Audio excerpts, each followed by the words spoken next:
Hi, I'm Tim. In this video, join me as we build and test fly this MinimumRC BAE Hawk electric ducted fan jet model aircraft. Let's get to it.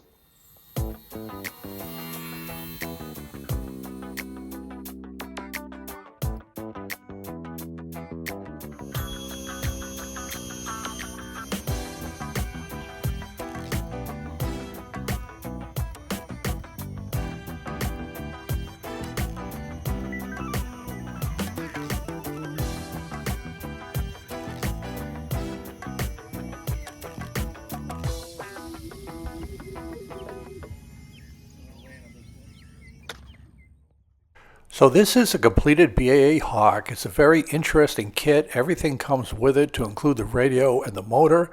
Goes together in about 2 days, weighs 4.5 ounces, and we will start by taking a look at the MinimumRC website. The MinimumRC website is a very good one. It has a lot of information, the kits, some explanation of electronic parts, all the other stuff. So let's take a look at the Hawk, which will be this video. You can see there's a kit plus EDF, include the servos, the full set, the price accordingly. Very affordable in my opinion. Some pictures of the kit, and then we go down, and these are what the full set includes. It's basically everything. Now this is going further down the website. You see some pictures of the airplane on the stand, the printed plastic parts. Very important here, this is where you click to get the all-important instructions. So there's 77 steps. It talks about the type of glue you have to have, and then it just starts with very good pictures that describe how to build a model and just take it step by step. It's absolutely crucial that you have these instructions in front of you. I'll speed it up here a little bit, just going through the various steps for the motor that we'll cover in the video. And then finally, at the end of the instructions is the location of the center of gravity and the control throw for the control surfaces. Hi, so please join me with my unboxing of the MinimumRC BAE Hawk. It came in the mail today. This is what we've got. I'm going to do it for the first time, so follow along with me. Let me get some scissors to open up the plastic. I also have the instructions. I showed you how to do that. These models are done by computer-aided design. They're very unique instructions. It even comes with a display stand.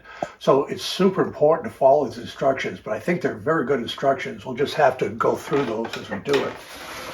So first of all, let's take a look at these two little boxes here. This one is a very nice little canopy.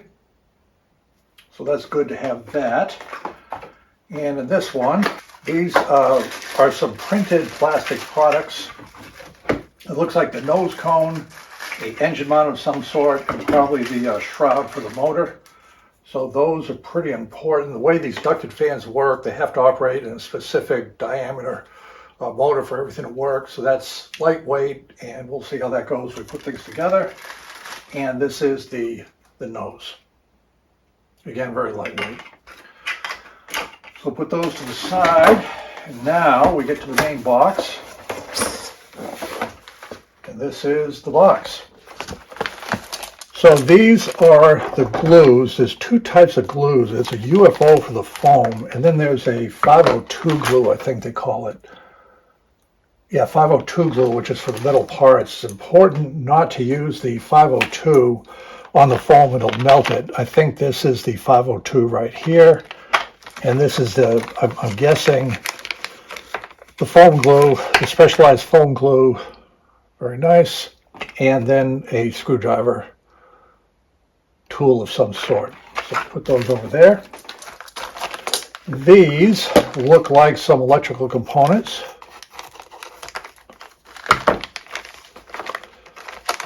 So this looks like the receiver, electronic speed control. That's what it is, DSM X2, so it should work by Spectrum. So that's here. This is a 260 milliamp battery, pretty big battery. You're going to need a little bit larger battery for the ducted fan. It's going to take some juice. This is a recharger for the battery, a USB charger for that, so that'll be handy. And then some pretty tiny servos here. For the elevator and ailerons with the control horns. I think that's about the smallest servos I've ever seen. Here's another box. I'm going to leave it together right now because I don't want to lose anything, but some laser cut plywood parts look very nice. The motor for the ducted fan, the impeller itself, some Velcro, various connectors, and then control rods for the controls and things like that. So that looks good right there. Then this is the airplane itself. Again, it's a very lightweight foam. And you'll notice that everything is printed on here, so there's no painting or anything, but it's kind of a photorealistic application of just the colors and the name and the information and all that. And the red arrows paint scheme, that's the Royal Air Force, the British flight demonstration team, equivalent of their Thunderbirds and Blue Angels. Fun little cockpit there. So the directions will tell us how to put all this stuff together, and that'll be part of the build process. So that is the unboxing of this kit. The next thing will be just to look at the instructions and start putting it together. So here is the box that everything came in. Here are the parts. There's an awful lot of parts, some of them very, very small in the kit. I recommend putting them on a building board or some surface so you don't move them around too much, or else you're bound to lose something. There's just everything from the receiver to the wood to the motor to the control horn pins. Just keep it in one place more or less. As I mentioned, here are the instructions. I made a PDF save of that, kept it on my iPad. Might as well begin at the beginning. The first step is to do the display stand, and it goes together very nicely. The parts are not marked, but everything fits together well. Now we'll begin on the fuselage. These are the extremely high quality plywood, excellent laser cutting. The pieces come right out. You can see the crutch essentially for the fuselage, a couple formers, and the wing brace. Here those pieces are put in glued together. Again, pay very close attention to the directions so you don't put on anything upside down. Here's the other side of that with the wing brace. Continuing on with the assembly of the fuselage, you can see the servos are next. Notice that there is solid wood in the picture, yet there's a cutout here. No worries, because you can see the placement of the screws where the servos go in, and they're installed upside down, again, just per the instructions. These are the small bolt put in the servo arm. The longer one screws the servo into the wood itself. And here the servos are put into place, again, all per the instructions, so they line up appropriately for the control surfaces that they will control. And there's openings for the control rods. Everything works out well due to the design of the aircraft. Also note that I used some small screws with a pointy end to screw them in. It was a little bit easier than the bolts supplied. There are 77 steps to these instructions. We're on step 8 right now, but there's a super important aspect, binding your transmitter to the receiver, that I want to expand upon, because the instructions say connect the receiver to the servo, which I agree with. Bind the receiver with the transmitter, test whether the servos function properly. I agree with that too, but how do you do that? So here is the assembly so far. This fuselage kind of main crutch with the nose glued on, and here are the two servos put on. As I pointed out, these are cut away to save some weight, but the holes are correctly put for the servos. Now, they say this is the elevator and aileron servo, which is fine. This is the receiver. When you plug them in, just make sure the plugs go in. Their plastic is matched. They can only go in one way. In this case, the yellow signal is to the back, the yellow is to the front. This is the antenna. Note that this is connecting to the battery. Now, the way that this binds, and I have a Spectrum DX6 transmitter. With a Spectrum, we have to put the receiver in the bind mode, and then with the model selected, we hold down the bind button as we turn on the transmitter. So I want to demonstrate that right now, because the key thing is to put the receiver, this, into the bind mode. And what you do is you plug it in and you wait about 10 seconds to get a flashing light. Now make sure you plug it in correctly with the polarity, that this little plastic tray is at the bottom. I will carefully connect the battery. We can see this steady light right here. Let's just wait another 3-5 seconds. It should start flashing. There it's flashing. That means it's in the bind mode. It's looking for a transmitter with a bind signal. Now you don't want to hold the transmitter right next to it. We hold it a little distance away. We hold down the bind button. And if you look at the screen here, you can see it go into the bind procedure. We're going to hold down the bind button and turn it on. Binding. Continuing on with the construction of the fuselage, this is the magnetic hatch attachment point. Realize with these rare earth magnets, they have a north and a south pole. Make sure they're not repelling each other when you glue them into the fuselage.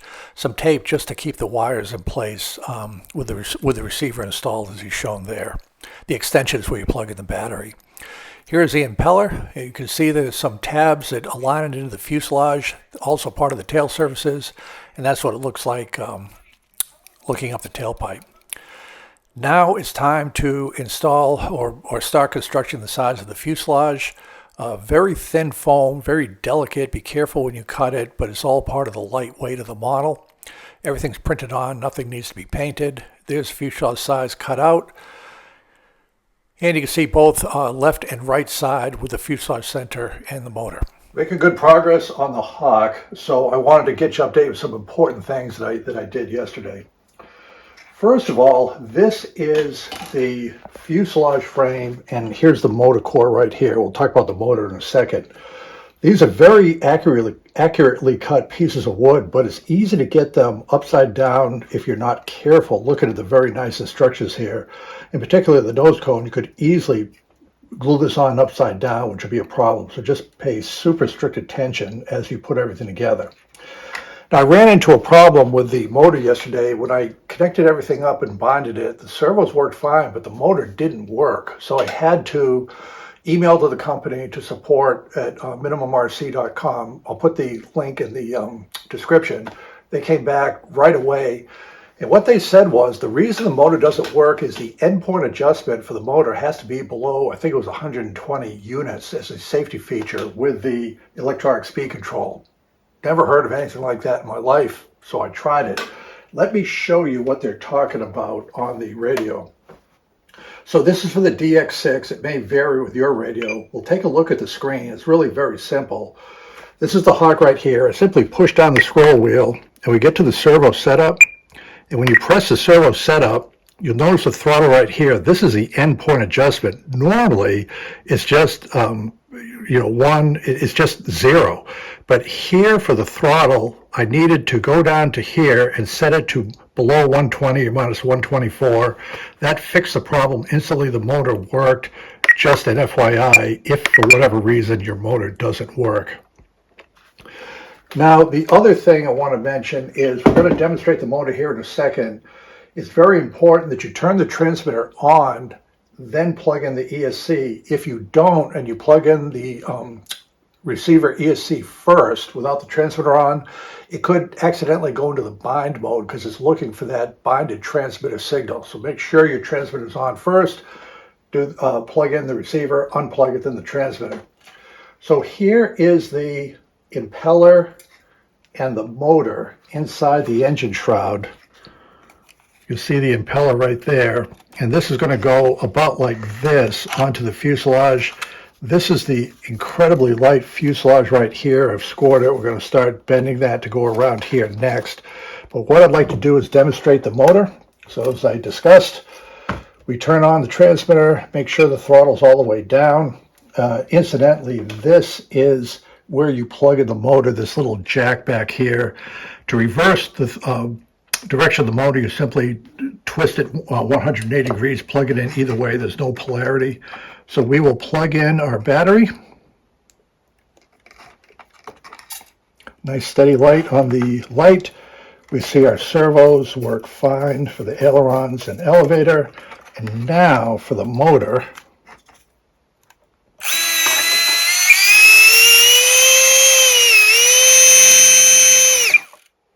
That is what's going to make this thing fly. So that's where we are so far, and now going on and applying the fuselage. Continuing with the fuselage assembly, we've glued on one side. Again, pay super close attention to the directions that is properly lined up. Once the glue sets in place, you're not going to have a second chance to reposition it.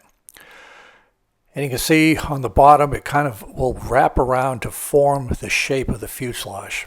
as you glue it on per the steps. Here's another view of this side of the fuselage. You can see I've glued it to the nose section, and you can start to see the curvature of the fuselage as we proceed with the gluing of the side to the frame itself. Notice a little bit of the red paint's been pulled away. You've got to be very careful with the glue. If you just touch the glue in the wrong portion, it can pull off some of that red covering of the model. Notice the engine shroud is glued directly to the fuselage side. Notice where the engine is plugged into the receiver. It's just literally that foam will hold everything in place on the fuselage side. These white portions of foam go in for top and bottom. They'll be covered with stickers later on for the coloring.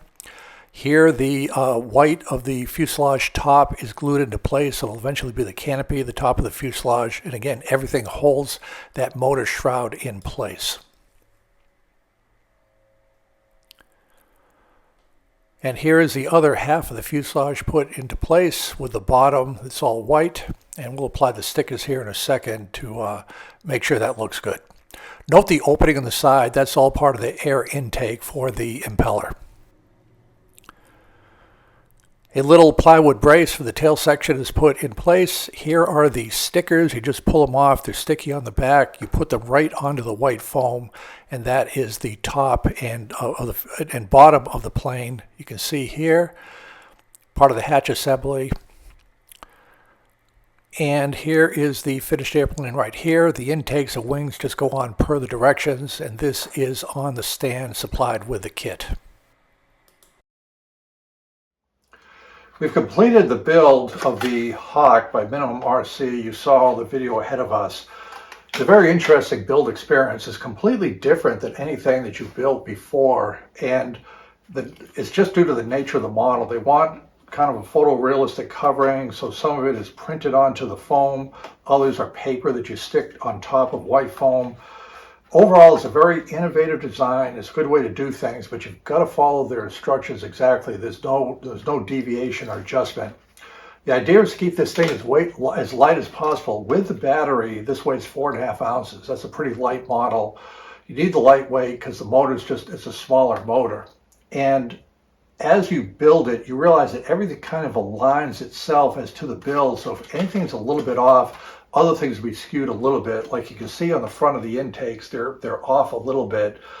I understand how that happens once I did the construction. So I think the best takeaway from this is you build one, figure out what their thought process is on this, and the second one you build along with this type of construction, you'll be able to correct those mistakes. It's just a learning curve for anything you build.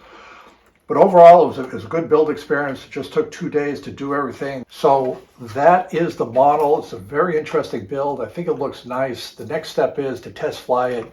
Before we do that, let me hook up the battery and we'll just show you the control surfaces and the engine thrust up to now.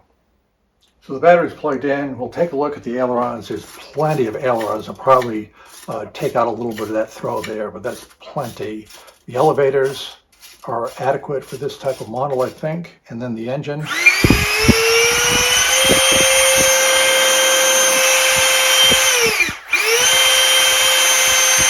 We'll see if that's enough thrust to fly it. So here we are, and the model is done. Next thing is wait for a calm day and try it out at the field. Super important, I just want to reemphasize at the very end of the description of the build instructions, they have the center of gravity location and the control throw. It's in millimeters. So the center of gravity location is 5 millimeters ahead of this cut line on the wing. That's about 3/16 of an inch, and the model does balance at the center of gravity. Also, the control throw is plus or minus 4 millimeters of the elevators and ailerons. Again, about 1/8 of an inch. I think I've got that down pretty close. So here's the elevators. That should be good. And the ailerons on the wings, I think that'll be adequate for the flight. Now, one of the things that we're always wondering about is how much thrust is with the engine. So it sounds like it's going full speed. It's unlike a propeller where you just feel the blast. We don't really have that sense of airflow. And also keep in mind, when you have a propeller in front, you have the prop wash from the prop over your wings and tail control surfaces, helping with lift. As with any ducted fan jet, the thrust comes out in the back. It doesn't flow over the wing and control surfaces. So in the hand launch, you're going to have to give it a pretty good shove to make sure that it gets as much airspeed as it can for the flight. But let's take a look real quick, and we'll just put it on the floor and see how it goes on the floor.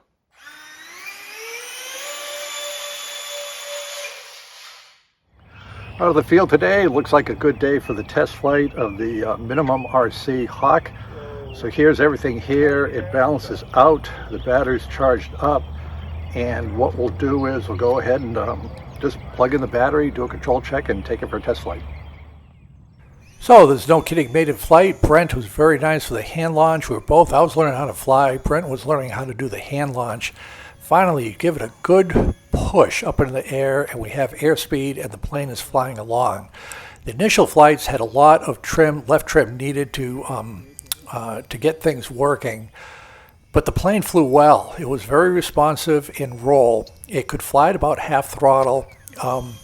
Here I am doing a launch that went pretty good along there. It's now trimmed out, and as you slow down with the throttle, the plane was really quite manageable. It's just keep in mind with orientation, it's red on top, red on the bottom. You've really got to keep up with it. And it handled a lot better at lower throttle, just very sensitive to the roll control. I think that was just part of the design of the airplane, the swept wing. But overall, very fun to fly. And when you pull back the engine and land, it comes down rather quick.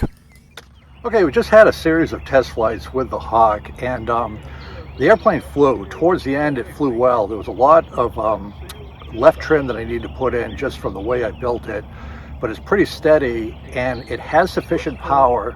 You can see it's very important to give it a sufficient hand launch to get airflow over the wing and to get it up flying, and then it can accelerate out from there. So it has sufficient power for sure. It was very sensitive on the ailerons. It would bank, and then when it got to a certain point, in this case left turns, it would just overbank a little bit. I just had to be very aware of that and correct it. When I reduced the throttle and slowed the airplane down a little bit, it was much more manageable of that. So that was going on. And the other thing, just the nature of the airplane, keep in mind you've got a red bottom or red top. Orientation is always going to be a little bit of a challenge because you can't see what's up or down. You just have to visualize where the airplane is in attitude and understand that as you look at it to bring it back. The very first flight, I just lost the orientation. So again, a very interesting kit, a very interesting design, a good looking airplane. The motor is small, plenty of power, and if you want to give one a try, I highly recommend these kits.